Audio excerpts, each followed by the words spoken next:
Yeah, I'm John Gunderson. I've been in the Foreign Service for 30 years. I've retired. I was also in the military. And much of my time has been in the former Soviet Union and Ukraine. I got an MA from Stanford in Russian Studies, went over there as a young diplomat, and then I've worked in Ukraine in 1990 when we established consular relations. I was consul general, and then Ukraine became independent, and I was appointed acting ambassador to Ukraine. So I'm very much involved in the creation of the Ukrainian state and been following it ever since. So what's your reaction to what's going on right now? Well, it's a tragedy, and it's a war of choice. And that choice has been made by a guy sitting in the Kremlin, Vladimir Putin. And it is his crazy dream of recreating a Russian empire that's led to this. And unfortunately, it's going to have untold effects on the economy, human effects, thousands of lives. So it's going to be a tough and tragic situation for the foreseeable future. Is one of the problems is that we keep looking at Vladimir Putin through a Western lens, and we don't understand his way of thinking, or a Russian's way of thinking? Exactly. And we tend to do that. We think we're all sort of Democrats and we're in a democratic society, and we make choices based on that. So in a democratic society, and if you saw that you'd destroy the economy, that a lot of Russian lives would be lost, that you would be isolated from the international community, you wouldn't do it. But he's sitting there with a mentality that he's developed. He was a KGB officer. He thinks, and those around him are former KGB. And so his main goal is to stay in power, recreate this Russian empire. He said the end of the Cold War was the greatest geopolitical tragedy in the 20th century. So that's his mindset. And he doesn't think like we do.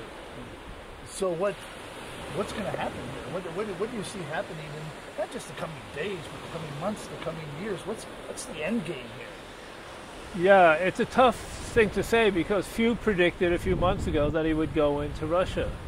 It's like Yogi Berra said, it's difficult to predict, especially about the future. And what I think will happen, he will continue to occupy parts of Ukraine, maybe Kiev, maybe other places, because that's what he believes, that Ukraine is part of the Russia. He never has accepted the fact that the Ukrainians are an independent country. When I was there, they had the vote for independence. 92% Ukrainian voted for your independence, including most of the Russian speakers. So this concept that there are Russians who really align with Russia, Russians in Ukraine, is just false. You think he's in for a little more than he bargained from Ukraine? Ukraine can put up a fight? I mean, obviously, the superior firepower and all that will eventually be taken, but can they give him a little more than he bargained for? Well, I hope so. I mean, it's tough. Russia is a major military power. They've been training. They've surrounded Ukraine with 190,000 combat-ready forces with the biggest equipment, aircraft, armor, APCs, artillery, suppression of all the anti-aircraft. So it'll be a tough call. They'll do their best, hope they will do well, but the fact is they cannot defeat Russia on the ground. He has to consider there may be an insurrection. If he occupies most of the country, there are guerrilla tactics, and we have actually trained Ukrainians in special forces, and we train and equip them. And since that 2014 especially, they've been over there. And the Ukrainians feel very strongly about the country, even more so than when I was there. At that time, most Ukrainians just wanted to be left alone, both Russian speakers. They didn't want to do NATO. They didn't want to be part of Russia. Now almost all of them want to be part of NATO. So I think they will fight. We should give them the capability by giving them types of sniper rifles and anti-tank and all sorts of equipment and information. We need to engage the Russians psychologically. Pump in information to Russia, what's happening on the ground to their boys, and make sure that we control that information narrative. We haven't done a good job, but I think we will do that now. How much does this embolden other countries? We've seen what's going on. We know Taiwan with China, North Korea, Iran. Yeah. How much does this embolden other dictators when they see what's going on here and what they see as possible weak reaction from the West? Yeah, that's a problem, and there's those unintended consequences. And the key one, of course, is China and Taiwan. Now, China has somewhat supported Russia. They're both fellow dictators. They don't believe in Western democracy. They want to maintain authoritarian rule. But China also trades throughout the world, and they need to not alienate all those countries. So I think as long as we have a strong, united NATO reaction, that China will not do something. Now, I'm not a China expert, I don't know, but I think we need that united action. We also need that united action here in this country. And I think that's a key. And every time we've had a national tragedy, we've united. After Pearl Harbor, the Republicans didn't say to the Democratic president, oh, I didn't like this or that. We united. After 9/11, the Democrats, even though they disagreed with Bush, some ways, they said, we're united. And I hope we have that same reaction today. And that will help to give Putin and Xi in China a sense that the U.S. is united and NATO is united. What would it take? I mean, 9/11, they poked the bear. Pearl Harbor, they poked the bear, so to speak, when it came to us. What, they kind of haven't done that yet, or the response hasn't been weak? Have they poked the bear? What would it take to get us to unite again if it's not this? That's a good point. I think they have poked the bear, the metaphorical bear, a little too much. And NATO, which has been squabbling about a lot of things, is as united now as it has been since the depths of the Cold War. So that has helped. Germany, in fact, which had been not as supportive of things, they're now canceling the Nord Stream pipeline, which is a major economic sacrifice for them. So they are united. I think internally, I'm hoping that the Republicans will support the Democratic president. I would advise, if it was opposite, I would say the same thing. I've served for 50 years in the U.S. government. I've served various administrations. So I'm serving not a party, I'm serving the Constitution of the United States. So I'm hoping that there have been some good statements from our senators. Lindsey Graham had a strong statement. So I'm hoping the Republicans unite.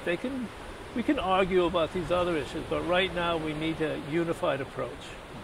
This isn't anything, we're winding down here, I know it's time, but this isn't going to be London carpet bombing. This isn't going to be that kind of thing.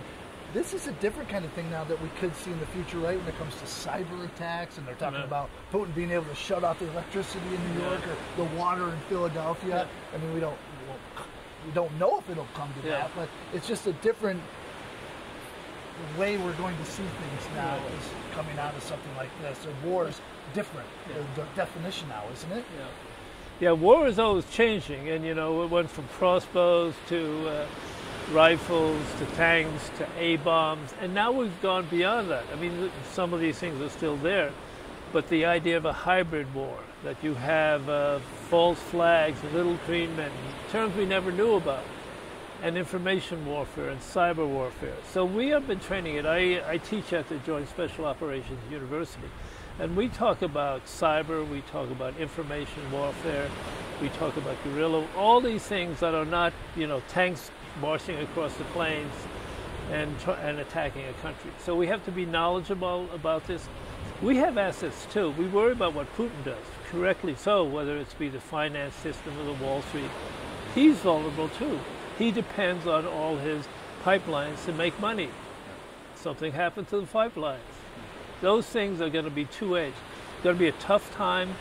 I would just advocate patience and the concept that we're on the right side of history, and we're going to have to make some sacrifices. It's a tough thing to think about, but do you ever see a scenario where American and Russians are fighting each other, combat? Yeah. I don't see it. Given what happened now, we've got to be careful about prediction. But Russia knows, when the Cold War started, say late 40s, 1949, Russia had taken over all the countries in Europe, has threatened all the West, and we had an alliance, NATO. We came together. We said that we were going to deploy forces to Europe to deter Russia, let the Western democracies come into being, and provide a model for the Eastern Europeans. We did that. Think about it, we deployed thousands and thousands of forces. Not one bullet was fired on the European continent. Not one soldier died between Warsaw Pact and NATO because we were resolute, we had a good mission. And that's a classic definition of a military success. So if we maintain that unity, and NATO has more forces than Russia does, together. Yeah. I don't think they'll do it, but we need to be able to have that unity and be prepared for war so you can have peace.